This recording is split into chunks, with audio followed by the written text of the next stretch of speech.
My name is Claudio Silva. I live for the most part in Miami. I am a sophomore here at Loyola University. I'm an engineering major, and that's it. I lived in Chile for 2 years, Panama for 2 years, Miami from when I was 4 till I graduated high school, so 18. And I've been here for a school year and half a semester. When I chose Loyola, one big part was the whole Jesuit institution, all of the ideals of the Jesuits. Because in my family, there's a really long tradition of Jesuit education. My father went to Jesuit school all the way through high school, and in the Catholic University of Chile, which was founded by Jesuits. And for another part of it was that I really wanted to meet white people. It's kind of strange to say, but I actually don't have any friends back in Miami that you could really consider to be white. We're all really just Hispanic, so. I expected a lot of things coming in, as far as what white people were going to be like. People tend to be very, very polite, not very in your face in any other sense, but at the same time, I just really encountered things that I had never really considered before. For example, it was strange to me one time, I went to a friend's house for her father's 50th birthday, and his birthday started at 3 in the afternoon and ended at 6. Back home, a 50th birthday party starts at 9 at night and goes till 5 in the morning, and it was just strange because I was sitting there, it was me, my girlfriend actually, and 2 more of her friends, and I kind of felt insulted because she didn't actively introduce me to anyone, and if she did introduce me, she introduced me as her friend.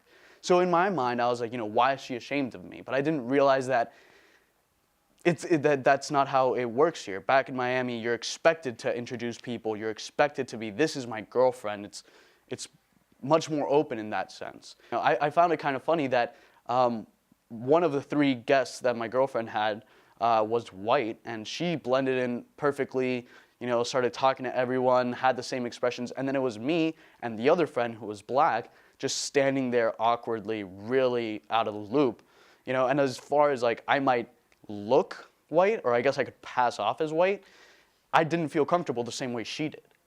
I remember during summer orientation, before I even started school, I became friends with this guy that was in my suite, and his girlfriend came down to visit, and he introduced me to her and said, "Oh, this is my girlfriend so-and-so," and I went and kissed her on the cheek. That's a traditional way to say hi, even when you're first introduced to someone back home. If it's a girl, you kiss her on the cheek. But the minute I did that, everyone just froze, and it became really awkward, and I hadn't really realized that that's not, that's weird here. That's not normal. That's actually like, what are you doing? You're kissing my girlfriend. That you shake a girl's hand. So it was kind of hard to get used to that. I had to fight the impulse to do something like that a lot. So that was a weird transition for me. Being Hispanic has been an advantage in some ways.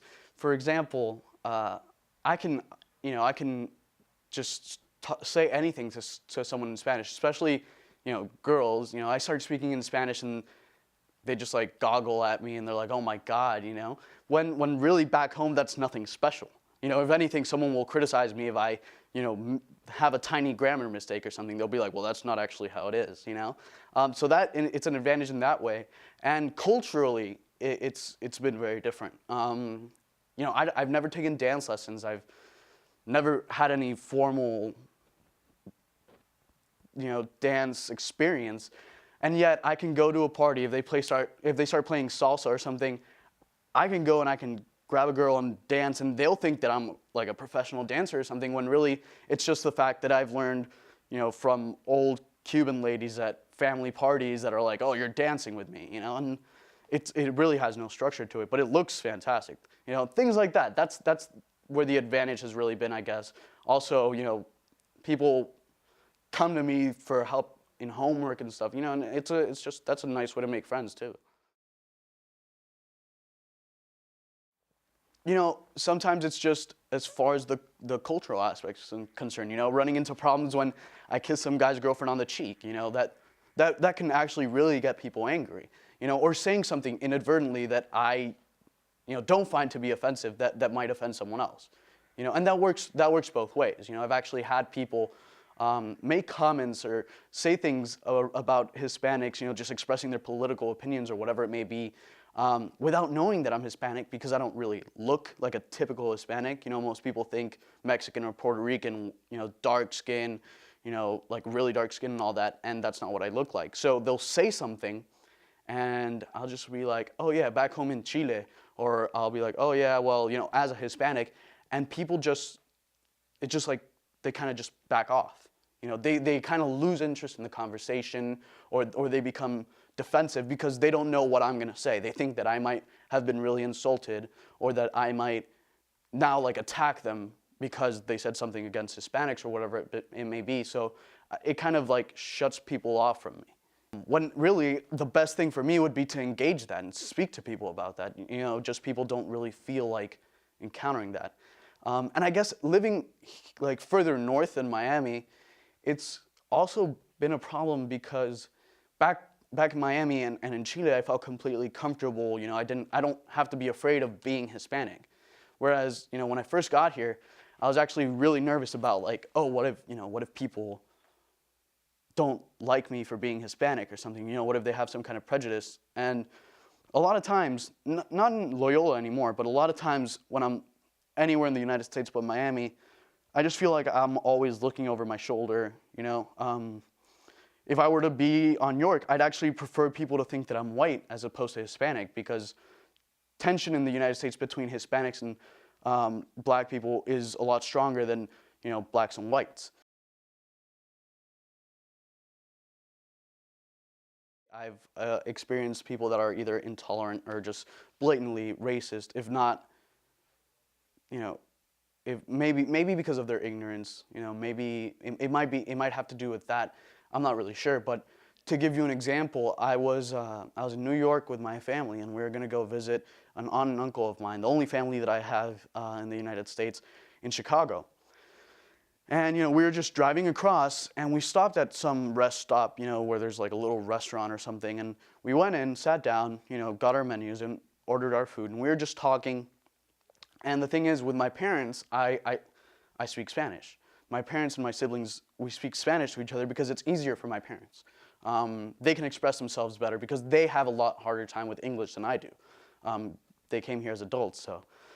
And the thing is, the guy that was sitting in the booth behind me, there was a family, and I hear the husband go, if these Mexicans want to come to our country and take our jobs, they should at least learn how to speak English. And I was just it got me so mad, because it's one, I'm not Mexican, two, I'm not taking any of your jobs, and three, I know how to speak English. So I actually kind of went out of my way to, I saw him get up and go to the bathroom, waited for a little bit, and I went in. I walked in as he was washing his hands, and I go, hey, by the way, I can speak English perfectly well. And the shock on his face was incredible. He looked shocked, and he ran out of the bathroom. And by the time that I went back out to where my family was, his family had paid and left. And that's one of many experiences. Well, I mean, I'm really proud of all aspects of my culture. And the thing is, for me, it's very weird, because Chile, being a South American country, is actually very different from the culture in Miami, which is primarily Cuban and Caribbean. They have two completely different sides. I've grown up eating food that I've realized some people here don't even know exist. And I love to cook. So do three of my suite mates. So I try to bring that into it. I've also tried to bring a lot more awareness of what happens in South America, what's going on down there, get people, I guess, interested in the politics of it, the history of it, and help people understand that, the U.S., while it has affected South America well, and has benefited South America in many ways, has also been a negative force. You know, and I guess people up here don't really see that, or maybe aren't even taught that in high school. But there's a lot of things that people just don't know. I remember before I came to college, I was like, I can't wait to leave, live on my own, have a totally different life, just experience a whole new environment and all that. I remember that one of my best friend's moms told me, the first thing you're gonna miss is your friends. The next thing you're gonna miss is the food. And the third thing you're gonna miss are the Cubans. Because Cubans in Miami tend to be really loud and really obnoxious, and sometimes like, you know what? Take it down a notch, But when I got here, I realized that, one, yeah, I miss all my friends, but two, the food is totally different, I would tell my mom, mail me this, mail me that, because I really missed a lot of the food that we had down in Miami. And then I realized that I'm kind of the obnoxious Cuban up here. I'm the guy that's like talking with his hands and gets really in people's space and is really loud and whatnot. Things that I thought that the Cubans were obnoxious for, I realized that's part of who I am too. Because as much as I'm a South American, living in Miami has also Cubanized me in a sense. And she was absolutely right.